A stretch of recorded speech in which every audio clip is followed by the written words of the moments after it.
Marine drive पर ये जो एक आर्क है, ये जो एक आर्क बनता है मरीन ड्राइव पे, इसे क्वींस नेकलेस भी बोला जाता है। और सिद्धू बाजी ये ना बहुत मशहूर है, यहाँ पर ना लोग अपने प्यार का इजहार करते हैं, अपने पार्टनर को फूल देते हैं, मोहब्बत का इजहार करते हैं, इसलिए इसको लव पॉइंट भी बोला जाता है।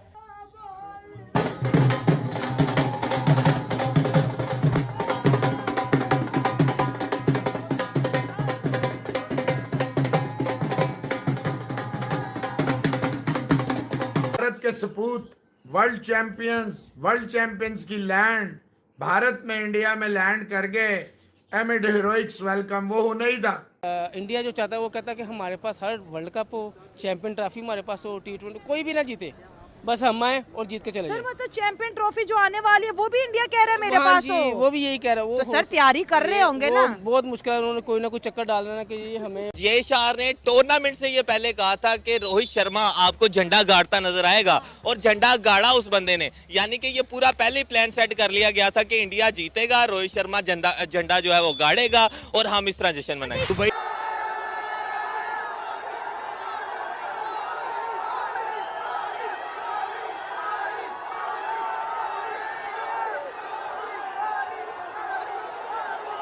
पहले भी चैंपियंस थे, अच्छा, तो वो अब भी चैंपियन है। टीम इंडिया आप नोट करेंगे हमेशा चैंपियंस की तरह खेलती है, जिस भी वर्ल्ड कप में है। उनका वे ऑफ प्लेइंग चेंज नहीं होता। अगर तो वो हिटिंग के लिए जा रहे हैं, they will go for hitting. तीसरी पावर है ना, हाँ। वो इंडिया है। आप मानो या ना मानो, पहला अमेरिका, दूसरा चाइना, तीसरा इंडिया, और वो बन भी रहा है, सेम है भी ऐसा। ये बात हकीकत है। पाकिस्तान हमेशा कर्जे के नीचे रहेगा और रहता है। वो नहीं था। देखें जो चैंपियंस, वो दो नई वर्दी भी तैयार हुई है, दो अब वो लग गए हैं। जो आपने दो वर्ल्ड कप जीते हैं तो दो स्टार लग गए हैं वर्ल्ड T20 के। Mister Modi, team India, that's a blockbuster है। मैं दोनों की फैन हूँ। लहरा दो। टीम इंडिया की एक झलक दिख जाए ट्रॉफी के साथ तो वही बहुत बड़ी बात होगी हमारे लिए। के अंदर बुर्ज खलीफा के ऊपर अगर आपकी पिक्चर्स लग रही है ना, तो यू आर अ थिंग। आपकी बहुत बड़ी इज्जत की जा रही है दुबई के अंदर, इंटरनेशनली। अफगानिस्तान ने बहुत अच्छा खेला इस बार, अफगानिस्तान में भी सेलिब्रेशन है। सिर्फ पाकिस्तानी जो है ना, ये दिल में हसद रखते हैं। इंडियन प्यार बहुत करते हैं क्रिकेट से, इस वजह से जहाँ जहाँ इंडियंस हैं वहाँ सेलिब्रेशन होनी। तो क्या मतलब भाइयों बैठा हुआ है वर्ल्ड कप हारने के बाद जो निकल ही नहीं रहा बाहर, क्या है तेरी ऐसी की तैसी यार। लोग ढूंढ रहे हैं, किधर है भाई तू, निकल। यार वो प्रैक्टिस कर तो रहा है, वीडियो नहीं आ रही, आप देख नहीं रहे क्या? जा तो रनिंग कर रहा है, सब कर रहा है। तौसीफ भाई 2019 से 2024 5 साल एक कप्तान जिसकी यूटिलिटी सिर्फ अपने रन्स करने हो, और वो दुनिया में प्रूव हो चुके हैं। ठीक है, ये मेकशिफ्ट ओपनर है, ये सिर्फ T20 में पैसा कमाने के लिए उतरे। इनका पाकिस्तान की लाज रखने के लिए कोई इनका अमल नहीं है भाई। ये पुराने लोगों की टीआरपी लेते हैं। तौसीफ भाई ये आप लोगों के ऊपर मूंग डल रहा है, आप लोगों का जो कुछ किया जा रहा है पाकिस्तान क्रिकेट के अंदर, तो ये तो मजे ले रहे हैं। इनकी तो अय्याशियां चल रही है, इनके तो सारे धंधे चल रहे हैं। कमाल है यार लोग। मैं ये कहता हूं कि आप जब अपने घर में आते हो तो अकाउंटेबल होते हो भैया। माँ पूछती है, बाप पूछता है, भाई पूछता है। यार तुम बताने के मतलब तुम्हारे पास दो लफ्ज नहीं है बताने के लिए। ऐसा क्या कांड किया तुमने पिछले 5 सालों में कि तुम शर्मा रहे हो लोगों से।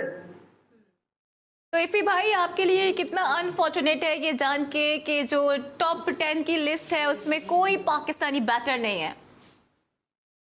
अरे जब मुर्दार थे यार, बाबर आजम का नंबर 26 पर है। मैं यही तो कह रहा हूँ, दुनिया की 20वें नंबर की टीम अमेरिका से तुम हार गए यार। अमेरिका से हार गए, कोई बात नहीं, कम से कम तुम्हें जाते हुए जो आशीर्वाद दिया गया था ना, बहुत खास हलकों में से इनके ऊपर दस्ते शफकत रखा गया था बाबर आजम पे कि दुनिया की हर टीम से हार जाना है, इंडिया से ना हारना। अबे इंडिया ने तो लानत दे दी तुम्हारे ऊपर। तुम्हें ऐसा मैच बना के दिया कि जाओ जीत लो। 119 रन की टांगे दी थी, इतनी मनुष्य टांगे हैं तुम्हारी पाकिस्तान की क्रिकेट के लिए। मैं तो लानत देता हूं यार इनको सेलेक्ट करने वालों के ऊपर, इनको दोबारा खिलाने वालों के ऊपर। जब तक ये अपने लोगों, देखे यार, आप जब तक अकाउंटेबल नहीं होंगे ना अपने लोगों में, मेरी बेचैनी, मेरी तरफ, मेरा दर्द सिर्फ ये, मुझे जो जख्म मिला है इस क्रिकेट में पिछले 5 सालों में, और बाबर आजम की कप्तानी में यार, और किसकी यार, आप लोगों को बता नहीं सकते यार। कमाल नहीं है कि लोग कैप्टेंसी जानना पे चाह तो रहे हैं, उनकी भैया, बहुत मोदी सारे जी के सवालात हैं, इसमें कोई दो राय नहीं है। है। तो आसिफ साहब, आप कैसे देख रहे हैं कि बाबर पर इतने इल्जामात लगे, फिर तनकीद भी हुई, अभी स्पॉट फिक्सिंग का भी ताज़ा इल्जाम उन पर लग गया, तो क्या समझते हैं जो चैलेंजेस उन्होंने फेस किए, इससे उनका मोराल किस हद तक डाउन हुआ? यार मोरल कैसे, क्या डाउन हो, किस तरह डाउन हो गया यार? ये कोई गली मोहल्ले की टीम थोड़ी है कि मोरल कैसे डाउन कर रहे हैं आप जो इफ़ी भाई अभी सारी बातें कर रहे हैं उसमें सारी बातें सही हैं, लेकिन मैंने तो आपको बताया कि जब 15 बनी टीम और उसके बाद जो है वो आपने 12 ही की टीम बनाई है, 3 तो आपके पास जहाज़ में सवार हो गए, वो उनको तो पहले ही उन्होंने कहा था कि जी आप फ्लाइट पे पहले ही बैठे होंगे, हमारे 12 लड़के बैठ जाएंगे आन के, ये हुआ है। और उसके बाद आपने जो है जिन चीज़ों की निशानदेही की गई उसमें आपने कुछ किया नहीं। फिर आप देख लीजिए कि जिस तरह आप हारे हैं या जिस तरह की आप 11 की टीम, क्या 11 की टीम आप से बनी नहीं सकती थी, कैसे बनती 11 की टीम? भारत के सपूत वर्ल्ड चैंपियंस की लैंड भारत में, इंडिया में लैंड कर गए एमिड हीरोइक्स वेलकम, वो होना ही था। देखें जो चैंपियंस, वो 2 नई वर्दी भी तैयार हुई है, 2 अब वो लग गए हैं, जो आपने 2 वर्ल्ड कप जीते हैं तो 2 स्टार लग गए हैं वर्ल्ड T20 के। लाइट नहीं है तो बस मेक शिफ्ट ही किया हुआ है, यहाँ अक्सर यही नहीं होता। शुक्र है रात को थोड़ी सी बारिश हो गई, वरना ये बहुत बुरा हाल होता। मैं देख रहा था बहुत सारी चीजें, ऑब्वियसली मजा आता है देखने का, ये भी देख रहा था। तो फिर वो आयुष्मान मिश्रा साहब हैं, अक्सर ट्वीट करते हैं, अच्छा 4-5 साल से उनके साथ है हमारा एक, तो कहते हैं अब तो उन लोगों की भी तारीफ हो गई जो कभी तारीफ के लायक नहीं थे। ये कब आपकी तारीफ, 4 साल से हम देख रहे हैं आपका काम, ये कब आपकी तारीफ करेंगे? तो मैंने कहा मिश्रा साहब क्या, और साथ ही उन्होंने ये भी कहा कि although you don't need praise and this and that. मैंने उन्हें एक बात की, मैं कहा देखें ये जो छापड़ियाँ होती हैं ना, ये भी मेरे ट्वीट पे भी एक ने लिखा कितना इंडिया करेगा, किसी ने कुछ और लिखा सारा दिन। अब वर्ल्ड चैंपियंस अपने घर में आएंगे तो क्या लिखूं, पाकिस्तान जीत के आ गया, क्या लिखूं, रोप पे टच हो गया था, बेईमानी से हिंदुस्तान जीत गया, क्या लिखूं आप बताएं? मैं वो लिख दूंगा। बात सुने, मुझे आप उस एवरेज सतह पे ना देखें कि जहां पे कुछ यहां से बैठ के सिर्फ पाकिस्तान के कपड़े उतारते हैं और वहां से कुछ के भिखारिस्तान तो आटा नहीं तो चीनी नहीं। बेटा यहाँ आके देखो, जितना तुम्हारा साल का बिल आता है ना, इतना यहाँ लोग 1 महीने का बिल देते हैं। फर्क इतना है कि तुम्हारे यहाँ जो है मुफ्ता नहीं है किसी को, तुम्हारे बड़े से बड़ा रिटायर होता है बेचारा, आटा चीनी चावल के चक्कर में लगा रहता है। अब कैसे यहाँ जजीरे खरीद लेते हैं, ये फर्क है। देखें ये मैं ऐसा नहीं,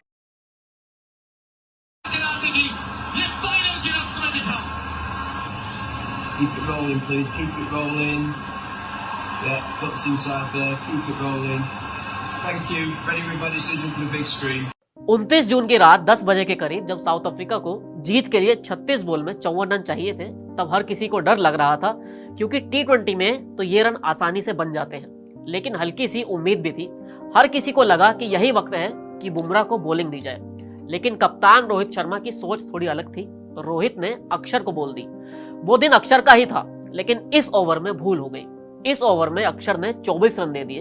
अब जो उम्मीद बची थी वो भी डर में बदल गई थी, क्योंकि अब अफ्रीका को जीत के लिए सिर्फ 30 रन चाहिए थे और टीम इंडिया के पास अपना सपना बचाने के लिए 30 ही बॉल थी।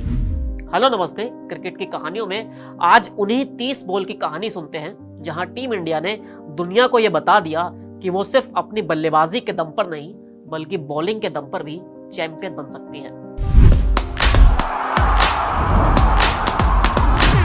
आखिरी 5 ओवर शुरू होने को थे तो यह साफ हो गया था कि अब 3 ही बॉलर्स को जिम्मेदारी दी जाएगी, बुमराह, अर्शदीप और हार्दिक। बस सवाल यह था कि कब किसे कौन सा ओवर दिया जाएगा। अपने सबसे बड़े हथियार को सबसे आखिर तक बचाकर रखोगे तो ऐसा भी हो सकता है कि तब तक कुछ बचे ही ना। रोहित ने यहाँ पर सही फैसला किया और 16वां ओवर बुमराह को दिया। वही बुमराह जो इस वर्ल्ड कप में सबसे बड़े हीरो बने हैं। बुमराह वो उम्मीद बने हैं, जहां कोई आपका साथ नहीं देगा वहां बुमराह आपको मैच जिताएगा। सामने मिलर और क्लासन थे, लेकिन बुमराह ने जान लगा दी और रन दिए सिर्फ 4। अब टारगेट 24 बॉल में 26 रन हो गया था, बन तो ये भी आराम से सकते थे, लेकिन बुमराह के ओवर में जो प्रेशर बना था उस प्रेशर ने काम किया और उसका असर दिखा 17वें ओवर की पहली बॉल पर। हार्दिक आए और क्लासेन को ले गए। 33 बॉल में 52 रन बना चुके क्लासेन अफ्रीका की जीत की गारंटी थे। वो 2 ओवर और रुकते तो नतीजा कुछ और भी हो सकता था। हार्दिक ने पहली ही बॉल पर अफ्रीका को झटका दिया। इसके बाद ओवर में बस 4 ही रन दिए। अब दबाव अफ्रीका पर था। 2 ही ओवर में पूरा गेम पलटता दिख रहा था। बुमराह फिर लौटे और टीम इंडिया की उम्मीद को भरोसे में बदल दिया। इस बार एक ऐसी बॉल आई जिसे बॉल ऑफ द टूर्नामेंट भी कह सकते हैं। चौथी बॉल पर बुमराह ने यानसेन को बोल्ड किया। लंबी हाइट वाले यानसेन अपनी गति से बल्ला ला रहे थे, लेकिन शायद उनको भी मालूम नहीं रहा होगा कि बॉल बैट और पैड के बीच में से इतनी तेजी से निकल जाएगी। यानसेन क्लीन बोल्ड थे और अब धड़कनें इसलिए तेज हो रही थी क्योंकि अब ट्रॉफी दिखने लगी थी। बुमराह ने इस बार बस 2 ही रन दिए और 1 विकेट भी लिया। 30 बॉल पर 30 रन वाला जो टारगेट था वो अब 12 बॉल पर 20 रन हो गया था। 19वां ओवर लेकर अर्शदीप आए और रन दिए सिर्फ 4। अर्शदीप ने पिछले 1-2 साल में T20 फॉर्मेट में एक लंबा सफर तय किया है। पाकिस्तान के खिलाफ वो कैच छूटने से लेकर वर्ल्ड कप में मैच विनिंग ओवर डालने तक अर्शदीप ने 2 साल में सब कुछ देखा है। 19वें ओवर में ये तय कर दिया कि भाई समझो हो ही गया। अब तय था कि 20वां ओवर हार्दिक पांड्या ही डालेंगे। हार्दिक आपके मेन बॉलर नहीं हैं, लेकिन वो तीसरे सीमर तो हैं और उन्हें आखिर में इसलिए रखा गया ताकि पिछले 4 ओवर में आपके बेस्ट बॉलर रन बचा सके। आखिरी ओवर में 16 रन हार्दिक के लिए बहुत थे।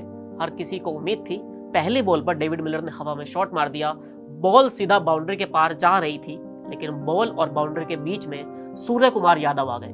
उन्होंने बॉल पकड़ी, हवा में उछाली, खुद बाउंड्री के पार गए और फिर लौट कर आए और कैच लपक ली।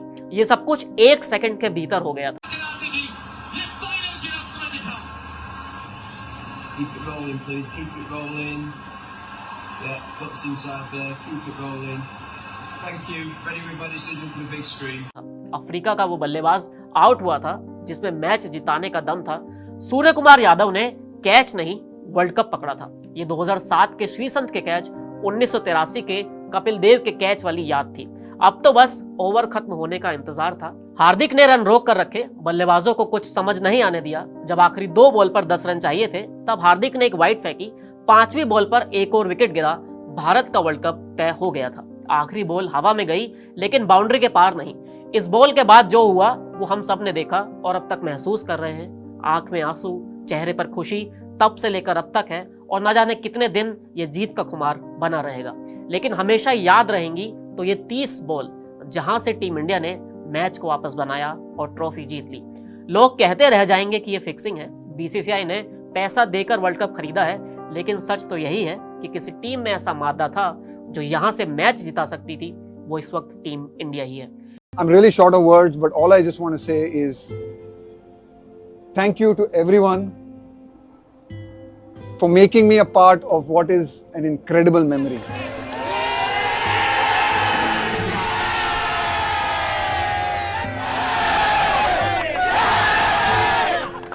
I think all of you will remember these moments, right? I think, like we always say, it's not about the runs, it's not about the wickets. You'll never remember your career, but you'll remember moments like this.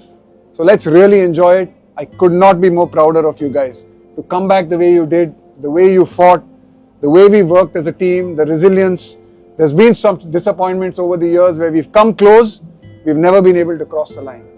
But what this bunch of boys has done, what all of you have done, what everyone in the support staff has done, the hard work that we've put in, the sacrifices that we've made, I think the whole country is really, really proud of each and every one of you and what you have achieved. And all of you should be, right? I think there's so many sacrifices that each and every one of you make to see your families here today, enjoying it, so many of your families back home.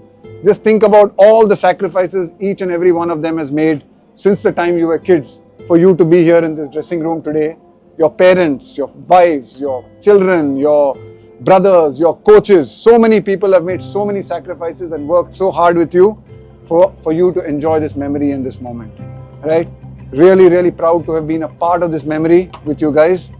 All I can say is thank you so much, man. I really am short of words, and I'm not usually short of words, but on a day like today, I think, for me to just be a part of this, I could not be more grateful. I could not be more thankful for the respect, for the kindness, for the effort that each and every one of you have shown to me, to my coaching staff, to my support staff. Thank you so much. Just like to say, Ro, thank you very much for making that call to me in November and asking me to continue. I think it's been such a privilege and a pleasure to work with each and every one of you, but also to Ro. Thanks for the time. I know as a captain and a coach, there's a lot of times we have to chat, we have to discuss, we have to agree, we have to disagree at times. But thank you so very much. I think, you know, it's been brilliant to get to know each and every one of you as a person. And yeah, I think it's your moment, guys. It's your moment. Remember it. It's not about any individual. It's about a team. We won this as a team. We did everything that we did for the last 1 month as a team. It's about all of us. It's not about an individual. It's about all of us. Thank you. Very well done. Could not be proud. Let's party. Let's really enjoy this. Okay?